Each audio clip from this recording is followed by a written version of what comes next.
Míralos, los maté a la verga. Mire. ¡Ay, güey! ¡Se murieron a la verga todos! El Cártel del Golfo subiendo el nivel de violencia como si fuera un videojuego. Ahora no solo controlan el terreno, también el cielo. La guerra del narcotráfico ha dejado de ser solo un enfrentamiento en las calles. Ahora, el campo de batalla se extiende hasta el cielo.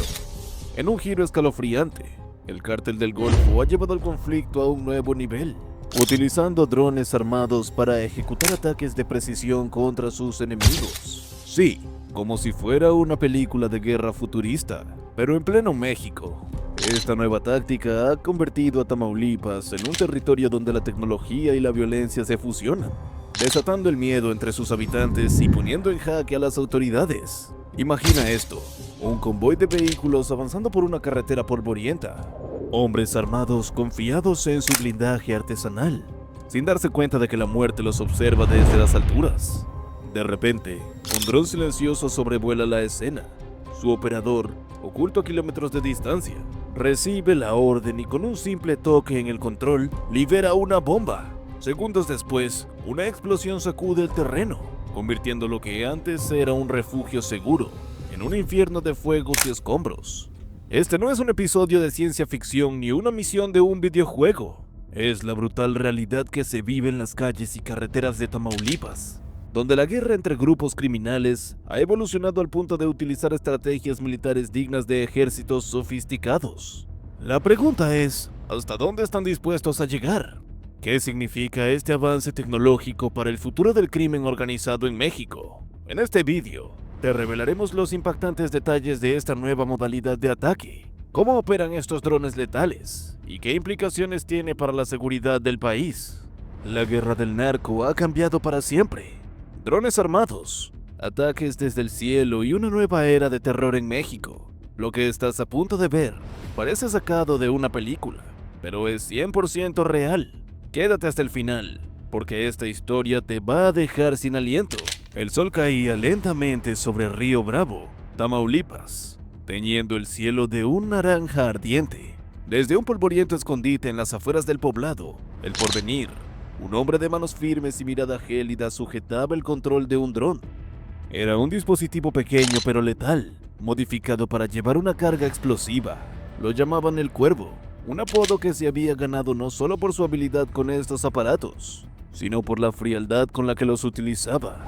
Para él, esto no era solo un trabajo, era un espectáculo, un juego mortal donde cada movimiento bien calculado significaba un punto más en su propio marcador personal. Confirma la ubicación, ordenó una voz áspera a través del auricular. Era el coordinador del ataque, un hombre de jerarquía dentro de los metros, la célula del Cártel del Golfo que en ese momento dirigía la emboscada. El Cuervo activó la cámara térmica del dron y divisó al convoy enemigo avanzando por una brecha polvorienta. 5 vehículos, 4 camionetas y un monstruo. Un vehículo con blindaje artesanal que se desplazaba al centro como si fuera un escudo móvil. Dentro iban integrantes de los Escorpiones, la facción enemiga con la que llevaban meses en guerra por el control de la región. No era la primera vez que intentaban aniquilarlos, pero sí la primera vez que usarían un dron con una carga explosiva de alto impacto. ¿Cuál es el grande? ¿El que está separado o el que está junto?, preguntó el Cuervo con calma. El que está en medio, respondió su superior con un tono de certeza. Es el monstruo grande. El Cuervo esbozó una leve sonrisa. Con los pulgares, ajustó la dirección del dron, que planeaba en silencio sobre la carretera. Desde arriba, la escena parecía estática, como si los vehículos apenas se movieran sobre la línea de tierra que los rodeaba. En su cabeza, no eran personas, eran fichas de un tablero. «Listo para soltar la carga», anunció. «Desbloquéalo», ordenó el coordinador. El Cuervo presionó 2 botones en el control y la bomba se desprendió del dron, descendiendo a toda velocidad hacia su objetivo. El impacto fue inmediato y devastador.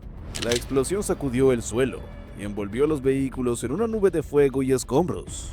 2 hombres que estaban de pie junto a una camioneta volaron por los aires antes de caer pesadamente sobre el asfalto. Un tercer cuerpo se arrastró unos metros antes de quedar inmóvil. «Los maté a la verga», gritó el Cuervo con una furia salvaje. «Se murieron todos».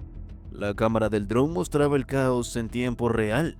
Los sobrevivientes intentaban reorganizarse, arrastraban los cuerpos y se apresuraban a evacuar, pero el dron seguía en el aire, como un ave de presa esperando su próximo ataque. «Son 3 cuerpos», murmuró el operador casi como si hiciera un inventario. «Tírales otros si se juntan», ordenó el coordinador. El cuervo preparó una segunda bomba, pero el convoy se dispersó. Los sobrevivientes se reagruparon y comenzaron a disparar al aire, intentando derribar el dron. La pantalla del operador se sacudió cuando una de las balas impactó cerca de la cámara.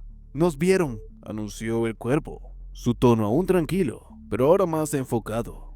«Retírate, no arriesgues el dron», ordenó su superior. El cuervo obedeció con una leve frustración. Había querido otro golpe, un ataque final que sellara la victoria, pero entendía las reglas del juego. Aún quedaban muchos enfrentamientos por delante, muchas más oportunidades de demostrar su letal precisión. El dron se alejó, desapareciendo en el horizonte. El cuervo se quitó los auriculares y dejó el control sobre la mesa. A su alrededor, sus compañeros lo miraban con respeto y admiración. Era el arquitecto de la muerte desde el cielo, el hombre que transformaba tecnología en terror. «Buen trabajo», dijo el coordinador dándole una palmada en el hombro. «Esto es solo el comienzo». El cuervo asintió con una leve sonrisa. Sabía que la guerra no terminaría aquí. Sabía que el enemigo respondería. Y cuando lo hiciera, él estaría listo, con otro dron, otra bomba y la misma mirada impasible de siempre. Este fue el escenario que marcó aquella emboscada. Sin embargo, lo peor estaba por venir. ¿Qué opinas de que el cártel del Golfo haya llevado la guerra del narcotráfico a nuevas alturas utilizando drones? ¿Estamos presenciando el futuro de los enfrentamientos criminales? Leo sus comentarios. La historia de la rivalidad entre los Metros y los Escorpiones. 2 células del cártel del Golfo, en un día común en el cálido y polvoriento paisaje de Tamaulipas. Pero esa calma superficial escondía una tormenta de violencia que se desataría con el paso del tiempo. La génesis de esta enemistad no se debió a una simple disputa por territorio, sino a una traición profunda que con un veneno se fue extendiendo a través de los años, envolviendo a cada uno de los miembros de estas células en una espiral de odio y desconfianza que finalmente llevaría a un conflicto sin cuartel. Al principio, todo era parte de un mismo grupo. El cártel del Golfo era uno de los cárteles más poderosos del norte de México, pero como ocurre con muchas organizaciones criminales, los intereses de los líderes no siempre eran los mismos. En la cima, las luchas de poder no eran ajenas, y aunque todos parecían seguir las órdenes de un mismo líder, la realidad era que cada célula del cártel operaba con un grado de independencia que pronto se volvería peligrosa. Los Metros y los Escorpiones, aunque formaban parte del mismo entramado criminal, empezaron a diverger en sus métodos, sus valores y, lo más importante, en sus lealtades. La chispa que encendió la rivalidad entre ambas células fue, en parte, la creciente competencia por el control de las rutas de tráfico de drogas y las plazas en Tamaulipas. Durante años, los Metros habían sido la célula más fuerte, establecida como la estructura principal del cártel del Golfo en una región. Su control sobre los puntos estratégicos de la frontera les otorgaban un poder incalculable. Eran la cara visible del cártel, y sus operaciones, aunque sangrientas, se mantenían organizadas y con una jerarquía clara. Pero los Escorpiones, una célula más joven que surgió de las sombras del cártel, comenzaron a cuestionar la autoridad de los Metros. Los Escorpiones se consideraban más agresivos, más directos. Habían crecido rápidamente en número y poder, y en parte debido a su violencia desenfrenada y a la flexibilidad con la que operaban. No estaban atados por las reglas tradicionales del cártel, y además eran conocidos por su brutalidad, la forma en la que se extendían por nuevos territorios, sin miedo ni respeto por los métodos más calculados de los Metros. Les otorgó una popularidad creciente entre los jóvenes reclutas, que buscaban una forma más inmediata de ganar poder. Mientras tanto, los Metros veían a los Escorpiones como una amenaza a su estabilidad. No solo competían por el control territorial, sino que los Metros sentían que la ascensión de los Escorpiones representaba una amenaza a su tradición de poder y control. La primera confrontación seria ocurrió cuando los Escorpiones intentaron tomar control de una plaza clave en Reynosa, un lugar donde los metros ya tenían años operando. El movimiento fue audaz, y aunque parecía un golpe calculado, los metros no tardaron en responder. Fue una respuesta que dejó claro que no estaban dispuestos a perder su territorio tan fácilmente. Durante una madrugada sangrienta, ambas células se enfrentaron en las calles de Reynosa, desatando una ola de violencia que alteró la paz de la ciudad. La batalla fue feroz, con ambos bandos luchando por imponer su dominio. Los cuerpos caían en las aceras, y el aire estaba cargado de balas perdidas y gritos de guerra. Aunque la pelea fue corta, la guerra había comenzado. Los metros no se iban a quedar de brazos cruzados, y los escorpiones, sintiendo que sus deseos de poder habían sido desestimados, juraron tomar venganza. La rivalidad que se había cocinado durante meses bajo el disfraz de cooperación explotó en un conflicto abierto. Cada célula comenzó a hacer movimientos para minar la otra, buscando desestabilizar el dominio de los rivales en cada rincón de la frontera. A medida que los días pasaban, las hostilidades se intensificaban. Los ataques en las calles, las emboscadas y las traiciones fueron convirtiéndose en la norma.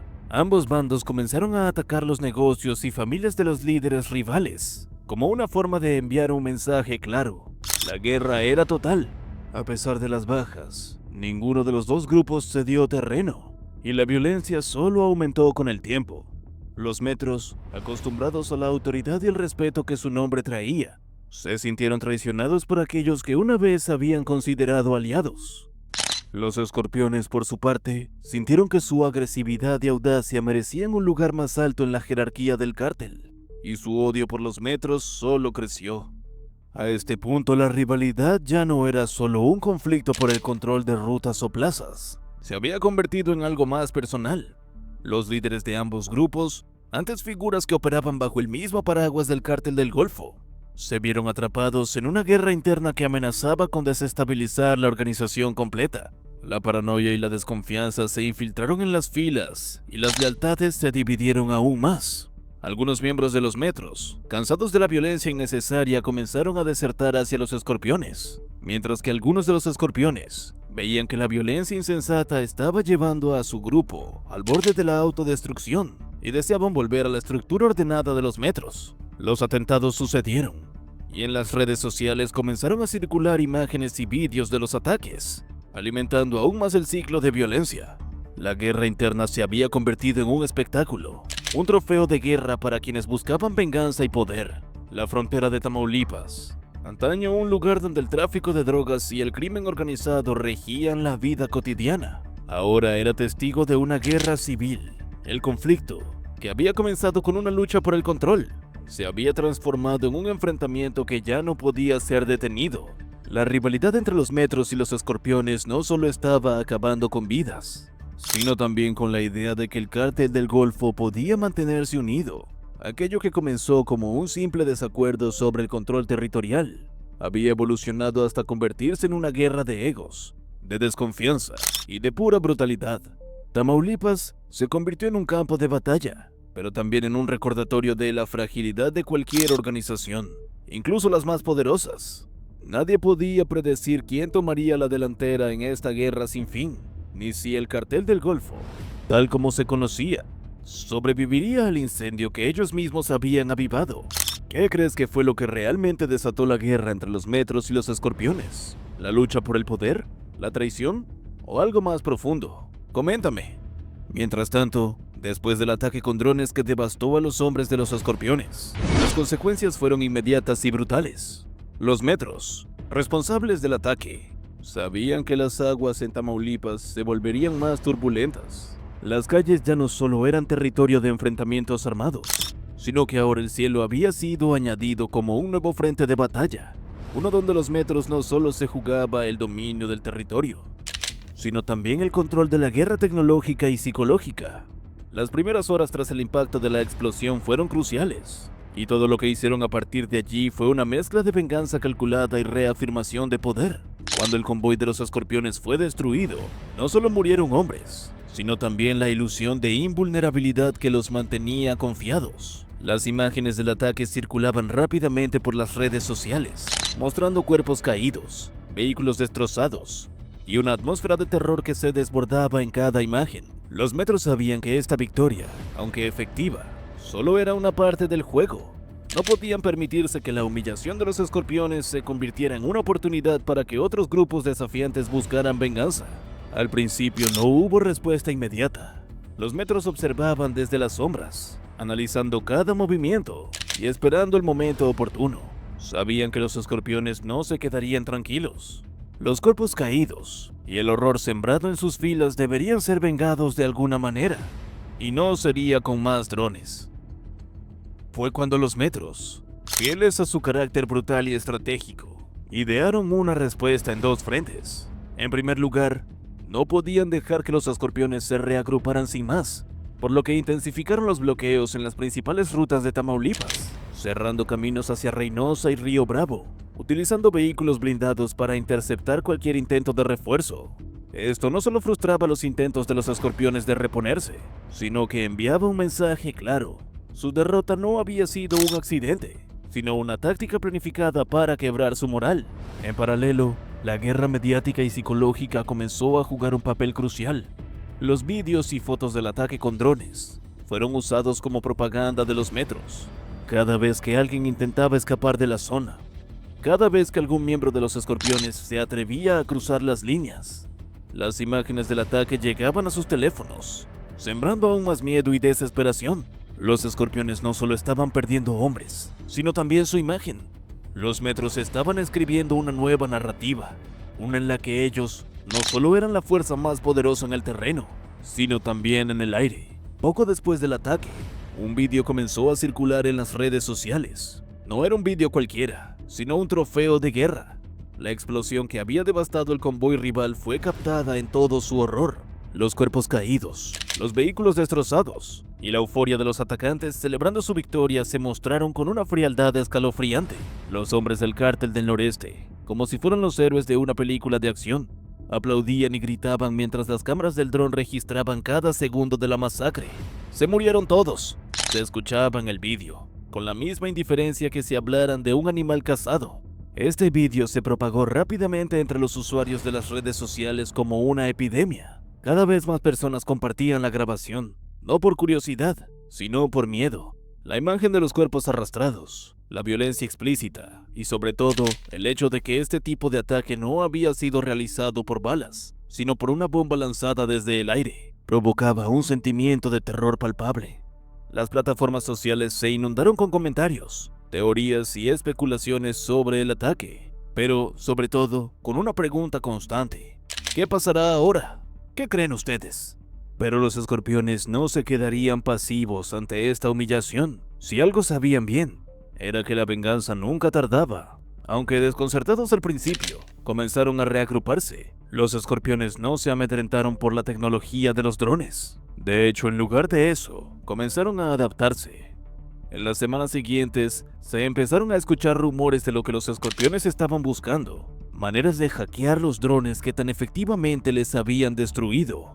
Era un desafío contra los metros. Una guerra no solo de fuego y sangre, sino de inteligencia y tecnología. La violencia en Tamaulipas, que siempre había sido el reflejo de una lucha sin fin por el control territorial, se transformó en una guerra donde la información, los drones y las redes sociales se convirtieron en las nuevas armas. Los metros, con su victoria inicial, sabían que el juego aún no había terminado. La respuesta de los escorpiones, aunque tardía, fue tan calculada como la primera jugada de los metros, y ambos bandos sabían que esta batalla había entrado en una nueva fase. En los días posteriores al ataque, las balaceras y los enfrentamientos entre los escorpiones y los metros se intensificaron. Ambos bandos tomaron medidas extremas para marcar su territorio y reducir las posibilidades de que el otro tomara ventaja. Las autoridades, por supuesto, estaban en alerta máxima, pero la corrupción en la zona hacía que cualquier intento de control fuera casi inútil. Así, los cárteles se movían a su ritmo, marcando su propio paso de guerra. Los metros, ahora más fuertes en su posición aérea, no solo estaban destruyendo físicamente a sus enemigos, sino también minando su voluntad. La amenaza de un ataque aéreo en cualquier momento y desde cualquier dirección era suficiente para mantener a los escorpiones en un estado de constante paranoia. Pero mientras tanto, los escorpiones se concentraban en su venganza, no solo recuperando su moral, sino también adaptándose a las nuevas amenazas. Sabían que la lucha ya no solo era por el control de un territorio, era una guerra por el futuro del narco. Un futuro donde la tecnología podría ser tan peligrosa como las armas de fuego. ¿Cómo afectará este tipo de ataques con drones a la seguridad de Tamaulipas y otras regiones controladas por cárteles? ¿Estamos realmente seguros en áreas de alto conflicto? ¿Qué opinan ustedes? La explosión que había destrozado a los hombres de los Escorpiones no fue solo un acto de violencia, sino un punto de inflexión. La guerra del narcotráfico en Tamaulipas había cruzado una línea, y a partir de ahí, todo se tornó más letal, más estratégico y mucho más impredecible. Lo que comenzó como una lucha entre cárteles por el control territorial se había transformado en una guerra por el control del futuro, donde cada acción se pagaba con vidas, y cada respuesta abría nuevos frentes de conflicto. En Tamaulipas, la violencia no entendía de límites, ni siquiera de cielos. La incertidumbre era la reina en Tamaulipas. Nadie sabía quién tomaría represalias, ni cuándo. Los cárteles de la región, ya fragmentados y divididos, sabían que este ataque representaba un cambio en la dinámica de la guerra. Hasta ese momento, las batallas habían sido libradas con armas de fuego, en enfrentamientos cuerpo a cuerpo, en un territorio delimitado por los intereses de los grupos. Pero ahora, los metros habían elevado la apuesta. Los drones, esas máquinas voladoras controladas por un operador a cientos de kilómetros de distancia, eran la nueva arma de poder. Un arma que no solo les otorgaba la capacidad de atacar a sus enemigos desde el aire, sino que les daba un control psicológico, pues la capacidad de sembrar terror desde la distancia segura resultaba más efectiva de lo que cualquier balazo podría haber sido. Este ataque con drones marcaba una evolución en la guerra del narco. Si antes las calles de Tamaulipas se veían ensangrentadas por los enfrentamientos directos, ahora se trataba de una guerra tecnológica, en la que la invisibilidad y la precisión se convertían en factores determinantes. No más enfrentamientos a plena luz del día, no más persecuciones a pie o en vehículos. El ataque con drones permitía que los cárteles operaran desde las sombras, controlando el cielo con total impunidad. Un hombre, sentado frente a una pantalla, podría decidir el destino de decenas de personas, sin arriesgar su vida, sin siquiera estar cerca del frente de batalla. La distancia se había reducido a nada, y la guerra se había transformado en una pesadilla más sofisticada, más aterradora. Sin embargo, con la llegada de esta nueva táctica, también surgieron preguntas que no podrían ser ignoradas. ¿Qué tan lejos llegarían los cárteles en su uso de la tecnología? ¿Hasta qué punto las organizaciones criminales que ya operaban con una violencia desmesurada serían capaces de dominar herramientas de guerra tan poderosas? Déjame tus comentarios. La tecnología, que en su origen había sido pensada para crear conexiones y facilitar la vida, ahora estaba en manos de aquellos que solo deseaban destruir. La capacidad de los cárteles para adaptarse y evolucionar había quedado expuesta, pero también la incapacidad de las autoridades para regular el uso de tales herramientas en un conflicto que no tenía fronteras claras. Los expertos en seguridad y tecnología comenzaron a sonar las alarmas. La falta de control sobre el uso de drones en el narcotráfico, la posibilidad de que otras organizaciones criminales comenzaran a copiar este modelo, era un peligro latente.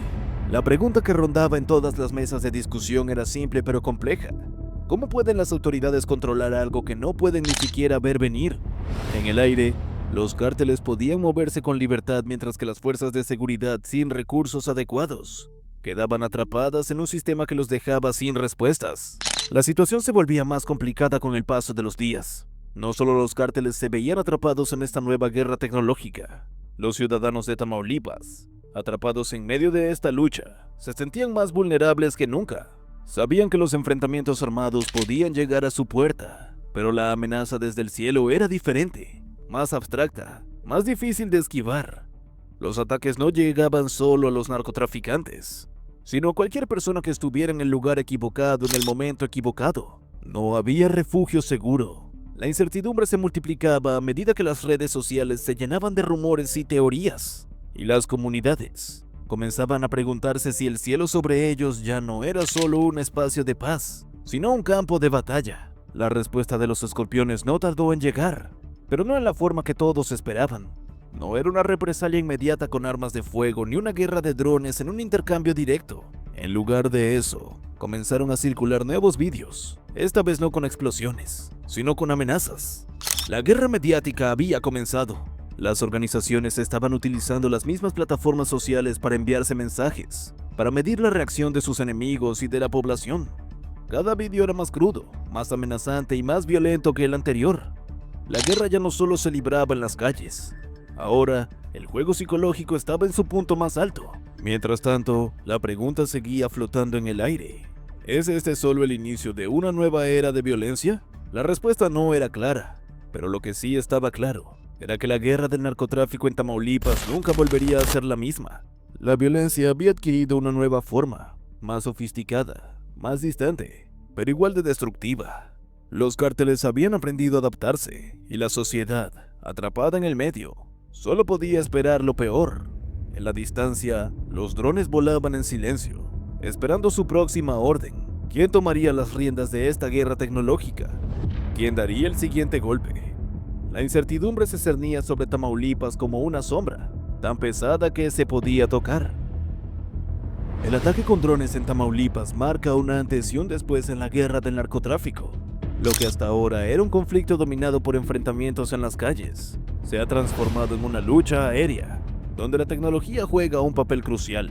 El Cártel del Golfo, con su uso de drones armados, ha demostrado su capacidad para adaptarse a nuevas formas de violencia, llevando el miedo y el terror a un nivel nunca antes visto. Este ataque no solo ha dejado una estela de destrucción, sino que también plantea serias preguntas sobre el futuro del narcotráfico en México y la capacidad de las autoridades para controlar esta nueva amenaza. Pero, ¿qué viene después de este ataque? ¿Es este el principio de una nueva era de violencia tecnológica o el Cártel del Golfo será desbordado por su propio poder destructivo? La incertidumbre y el miedo se apoderan de la región, y es crucial seguir de cerca lo que ocurra en los próximos días. Si te ha gustado este vídeo, no olvides darle like, compartirlo con tus amigos y suscribirte a nuestro canal y activar la campanita para mantenerte al tanto de este y otros eventos que marcarán la historia de la violencia en México. La guerra en Tamaulipas no ha terminado, y lo peor podría estar aún por venir.